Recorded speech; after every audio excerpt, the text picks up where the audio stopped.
Joining me now, Dinesh D'Souza, conservative author and filmmaker whose new movie, Trump Card, will be released on demand October 9th. Also with me is Pastor Darrell Scott, co-chair of the Black Voices for Trump Advisory Board.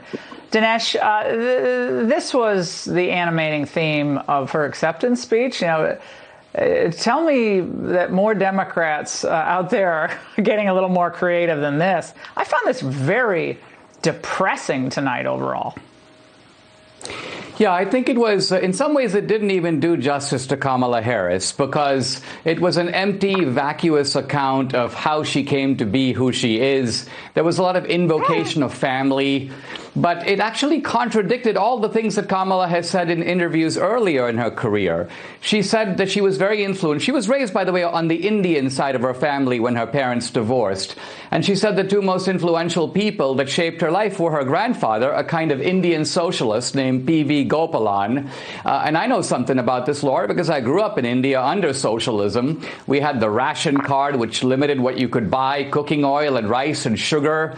And so socialism basically deprived a whole generation of Indians of their birthright. So this socialist ideology she apparently got from her grandfather. Not one mention of that at all. And then her mom, Kamala Harris, who's had a big influence on her, but a kind of a cynical one, again, relatively unmentioned. But Kamala Harris was the one who has made some very cynical comments about Kamala's rising to power by linking herself to influential men.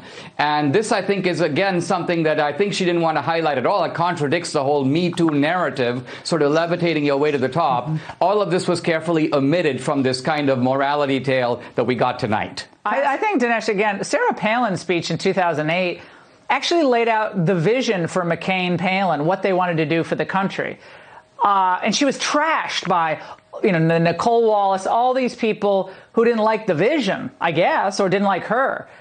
But it was a better speech than this. This was just a walk down memory lane, plus Donald Trump's, incompetent, blah, blah, blah. Same old stuff we've heard on any given night on any of the other cables.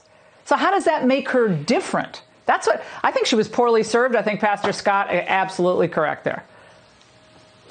Well, the problem for Kamala Harris is that her record as a prosecutor is very infuriating to the progressive left. So that's not something she could possibly have highlighted because it would have actually boomeranged on her. So then we come to all that she really has left, which is the identity politics narrative, the first black woman narrative. And to make that work, she has to be a genuine victim. She has to ultimately be someone who was done wrong by society. But in reality, of course, her life has been one of almost unadulterated privilege.